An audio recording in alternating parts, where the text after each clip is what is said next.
An apology is a surrender disguised as virtue. When you say, "I'm sorry," you kneel, and once you kneel, you teach the world how to keep you there.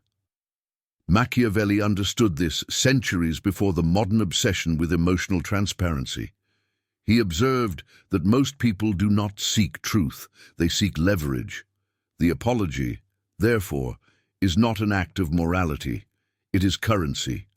Whoever accepts it owns you. Whoever demands it confirms your weakness. In politics, in business, in relationships, the same principle holds. To apologize unnecessarily is to sign away authority. The masses are trained to believe that goodness guarantees protection, but the strategist knows the opposite. Goodness is exploited precisely because it expects fairness. When you confess fault to those who crave advantage, you offer them evidence to weaponize. Every sorry becomes an admission record, a note of compliance in the ledger of power. A ruler, Machiavelli would say, must measure the terrain before displaying virtue. Mercy in the wrong season invites rebellion, the same with apologies. There is a time for silence, and there is a time for control, but rarely a time for remorse. You cannot negotiate respect through humility. Respect is extracted through consequence. The apology, if misused, replaces consequence with guilt, and guilt is governance by others. You have felt this. The subtle humiliation after apologizing to someone who misused it. The moment when your explanation became ammunition. The calm but poisonous silence of the other person, holding your words as proof of their moral superiority.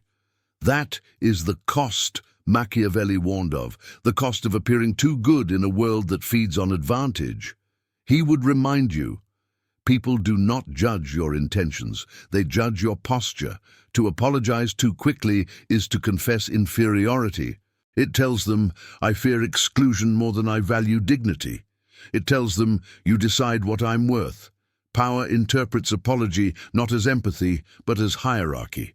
And hierarchy never forgets who bowed first. Observe politics, warfare, commerce. Nations apologize only when defeated. Leaders apologize only when cornered. Even then, they calculate every syllable for survival.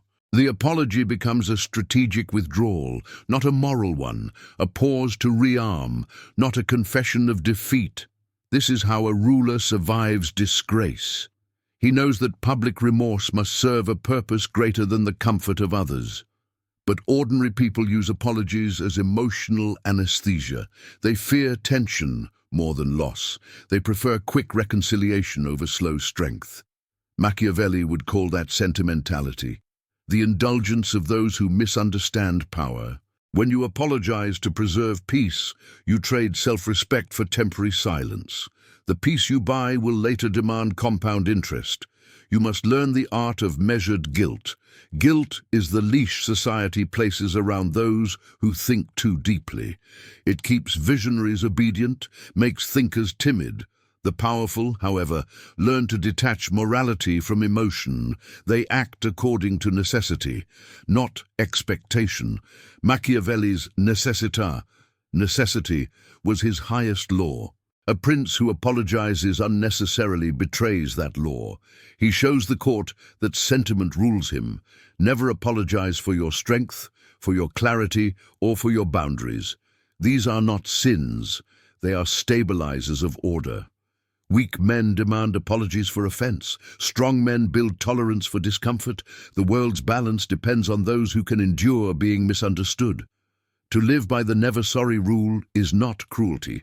It is efficiency.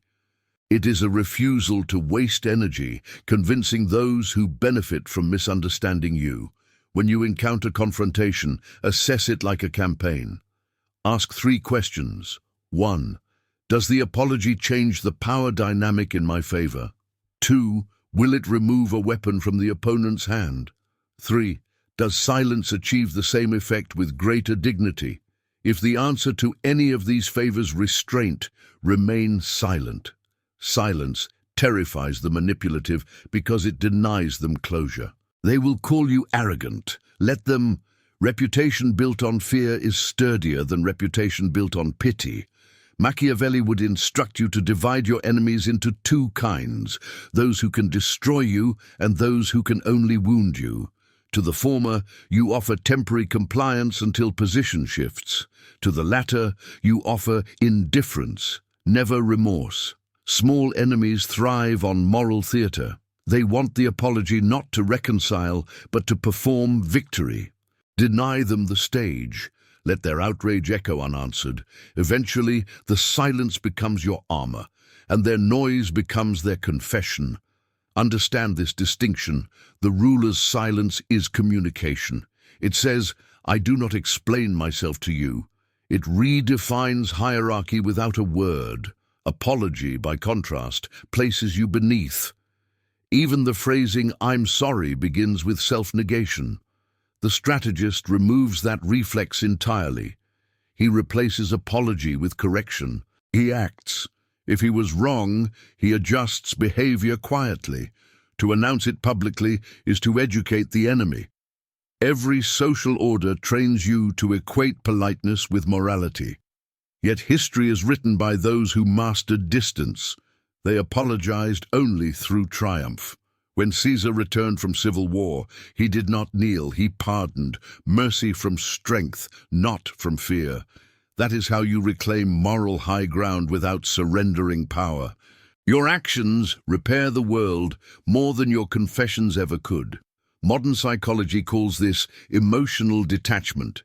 Machiavelli would call it strategic virtue, behaving well because it serves order, not because it pleases conscience. The conscience, left unchecked, is a dictator of hesitation. It whispers, "Make peace," when you should be building walls. It urges, "Say sorry," when you should be observing reaction. The wise learn to silence conscience when strategy demands clarity.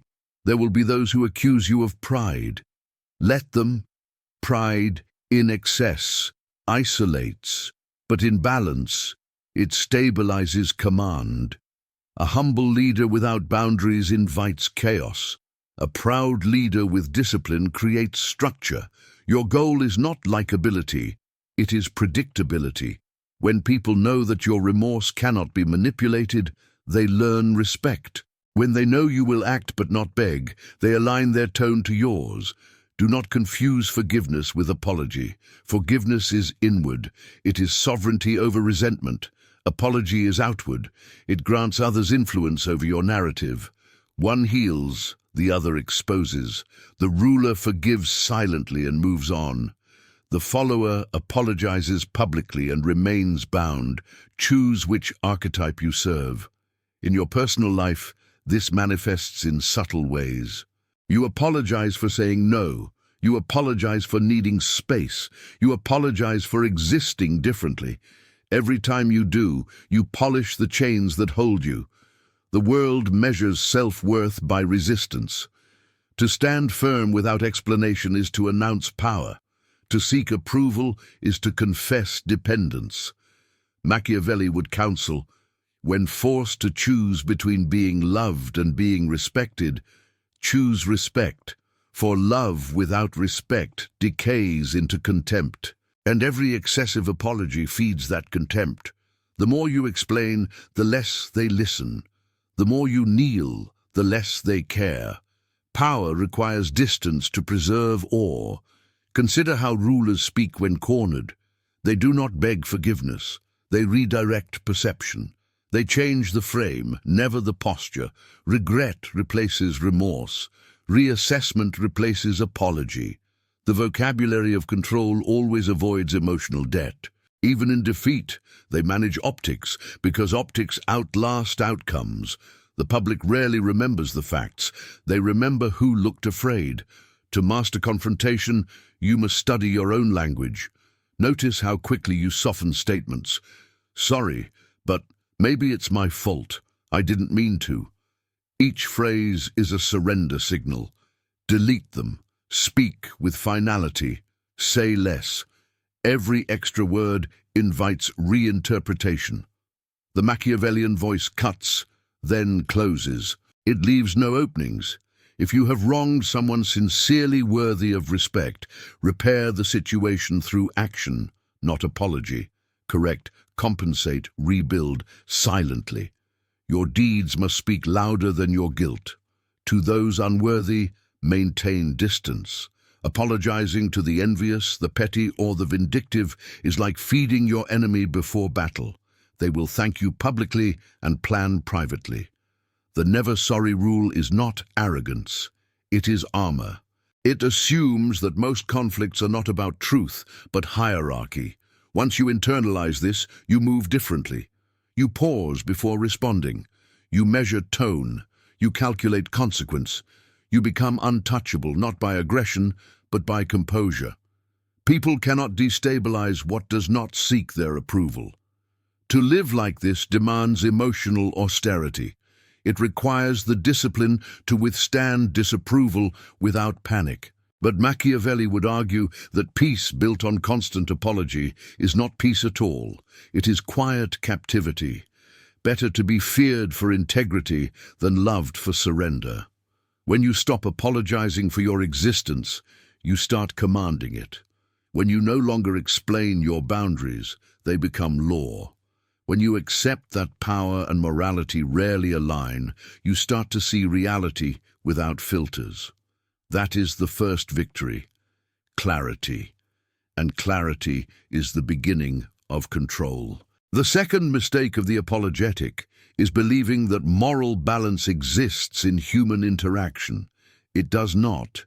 Power is not distributed according to fairness, but to perception.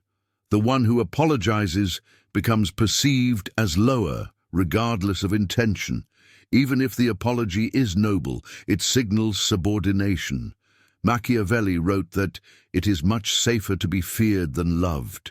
Why? Because fear establishes boundaries that love erodes. Apologies are emotional currency used by those who rely on love. They pay for peace, not realizing that every payment weakens their position.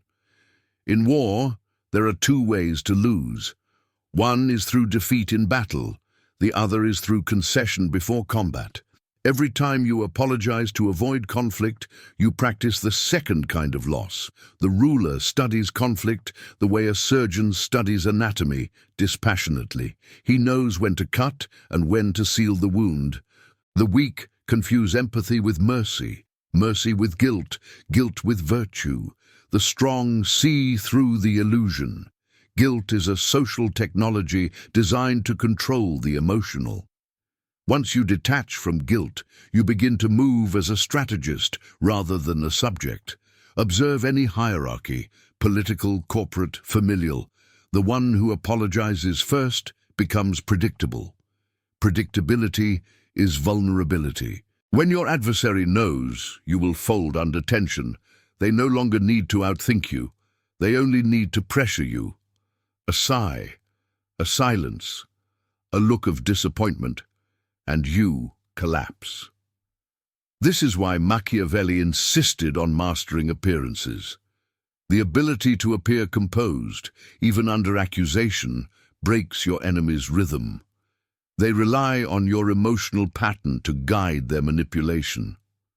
When that pattern disappears, they face uncertainty, and uncertainty is the first taste of fear. You must learn to weaponize calm. Calmness is not serenity, it is control of tempo. In every interaction, someone dictates the tempo, the rhythm of speech, the timing of reaction, the emotional pace. The one who controls tempo controls perception. When others speak faster, they chase approval. When you speak slower, they adapt to your rhythm. Silence becomes your signature. The world of strategy begins not with weapons, but with timing. A man trained in Machiavellian logic treats confrontation as chess. Every piece has purpose. Every move alters the map. He does not rush to fix perception. He lets misunderstanding ferment until it serves him. To be misjudged temporarily is strategic camouflage. The apology would strip that camouflage away, exposing your hand. The wise allow their image to distort. They know that power grows in mystery, not in transparency. Machiavelli observed that men judge more by their eyes than by their hands, for all can see, but few can feel. To apologize is to reveal your hand. To remain silent is to control what the eyes perceive. In negotiation, appearance outweighs substance. The general may lose ground, yet still command presence through posture. This psychological field, the invisible space between what is and what seems, is where control resides. The apology forfeits it instantly. It collapses the illusion of authority you have built. Power, like architecture, depends on structure. Every relationship has invisible scaffolding made of respect, fear, admiration, or dependence. When you apologize impulsively, you remove one beam from that structure. One may not collapse it, but repeat the gesture, and the whole edifice falls. The wise never dismantle their own structure. They reinforce it through consistency, self-restraint, and measured reaction. It is not cruelty, it is maintenance. Consider the nature of human memory. People do not remember truth. They remember impressions. Your apology will not be remembered as a noble act, but as evidence that you were once wrong, once weak, once smaller. They may forgive, but the hierarchy remains etched in subconscious judgment. You have taught them to expect your compliance in future disputes. The Machiavellian avoids this trap by making correction invisible. He changes behavior without confession. The transformation is observed but never admitted. Learn from predators. The lion does not apologize for hunger. The hawk does not explain to the mouse why it hunts. They act according to design, not guilt. Nature rewards precision, not apology. Yet humans, burdened by collective morality, have inverted this law. They worship contrition more than competence. The result is a civilization addicted to weakness, disguised as virtue. Machiavelli's genius was his refusal to sentimentalize human behavior. He saw clearly that men are driven not by ideals, but by interests, and that moral narratives are crafted by the victorious to justify control. To navigate such a world, you must develop a dual nature, the face you show and the intent you conceal. The apology belongs to the first, the calculation belongs to the second. The masses will demand the appearance of humility, so you offer gestures, not confessions, a slight nod, a neutral acknowledgement, never the words, "I'm sorry." Words bind, gestures liberate. When you nod, you satisfy social ritual while keeping authority intact. The key is to give them the feeling of resolution without surrendering reality. You end the performance before it consumes you. In political courts, leaders survive by turning remorse into theatre. They choreograph regret to appease emotion-driven audiences while maintaining strategic posture behind the curtain. You can apply this in daily life. If optics demand contrition, stage it, but never feel it. The performance must end the moment the observer leaves. This separation between inner command and outer diplomacy is the essence of mastery. Weak men confuse performance with identity. Strong men use performance as camouflage. The apology culture of the modern age is a breeding ground for manipulation. Every institution encourages confession as a sign of transparency, but Machiavelli would laugh. Transparency is the death of influence. The opaque mind governs because it cannot be predicted. When people cannot read your thoughts, they fear them. That fear becomes respect. Transparency, meanwhile, breeds contempt. People grow comfortable analyzing you, dissecting your intentions, reducing your authority to patterns they understand. The more predictable you become, the less commanding your presence. The apology is the ultimate form of transparency, the public dissection of your psyche. To remain unshaken, you must detach self-worth from external approval. Approval is the leash society offers to those who fear solitude. Machiavelli's prince stands alone, guided by necessity, unmoved by praise or condemnation. In this solitude, power crystallizes. You no longer measure yourself by their reactions. Their disappointment no longer dictates your speech. Their forgiveness no longer feeds your conscience. This inner independence terrifies the manipulative because they cannot negotiate with it. Their only weapon, guilt, becomes useless. Understand this. The world is ruled by those who can endure being misunderstood. Most people explain endlessly because they cannot tolerate distortion. The Machiavellian endures it calmly. He knows that truth, in its raw form, rarely wins. Perception wins, and perception bends to silence.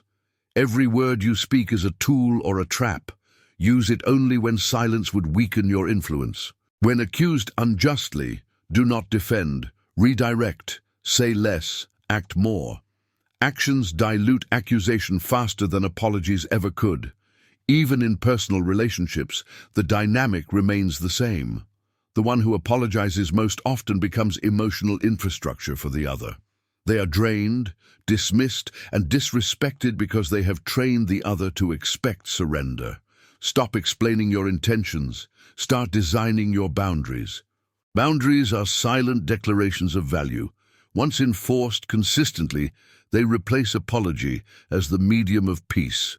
Machiavelli's lesson is surgical. Do not aim to be good, aim to be effective. Goodness without strength invites exploitation.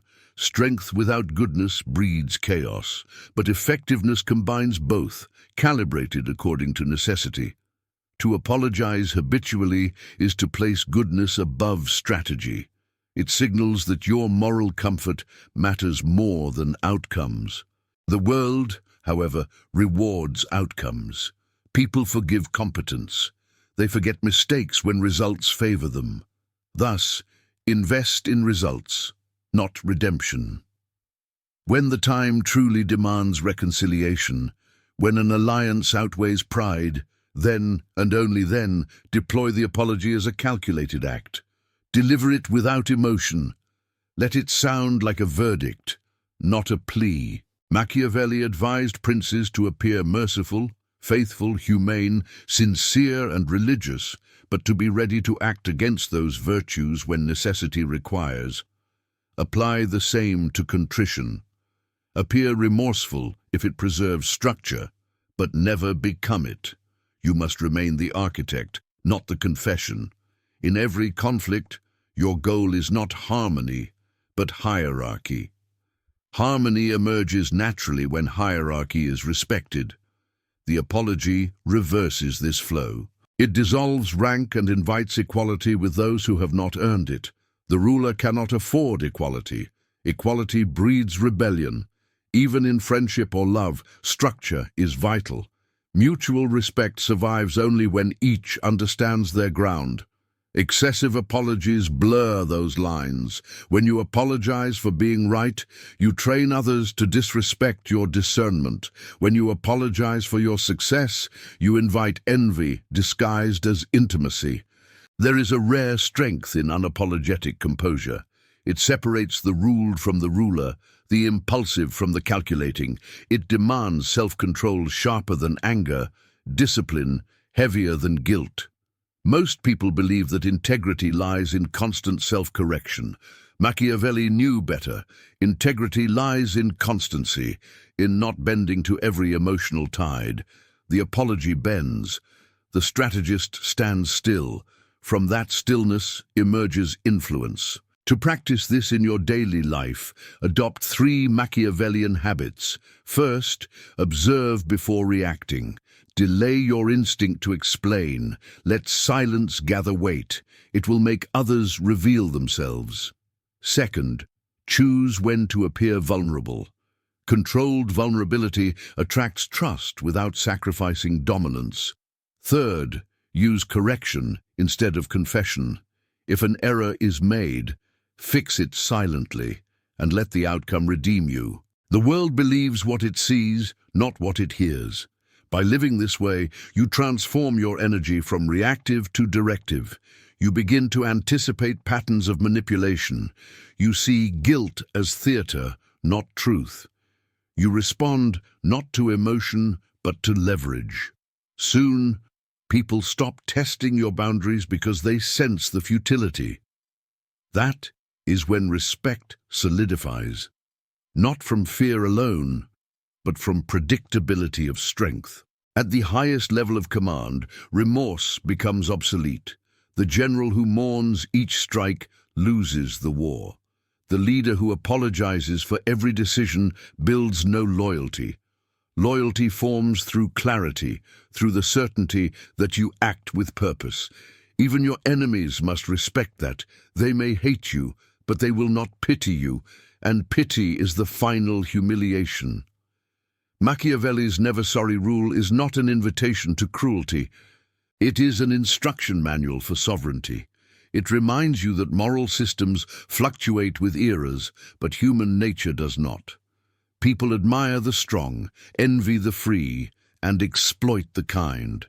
To survive among them, you must combine restraint with ruthlessness, mercy with manipulation, goodness with strategy. Apology, when divorced from necessity, dissolves this balance. The next time you feel the impulse to say, "I'm sorry," pause, measure the terrain. Ask yourself, who benefits from this apology? Does it restore order or merely restore comfort? Does it close a wound or reopen hierarchy? If the latter, remain silent. Let the silence harden around you until it becomes armor. Let your composure do the speaking. Over time, your restraint will become your reputation. And reputation, Machiavelli reminds us, is the shadow of power. To walk the Machiavellian path is to understand that every gesture teaches others how to treat you. Every reaction calibrates your value in their eyes. The apology is not a gesture of peace. It is a manual of your own weakness. Withdraw it. Replace it with precision. Replace it with results. Replace it with silence. Because in the end, the world does not reward those who seek forgiveness. It rewards those who command perception. And perception, once mastered, makes apology unnecessary. That is the essence of unshakable power, and the final freedom from the need to be understood.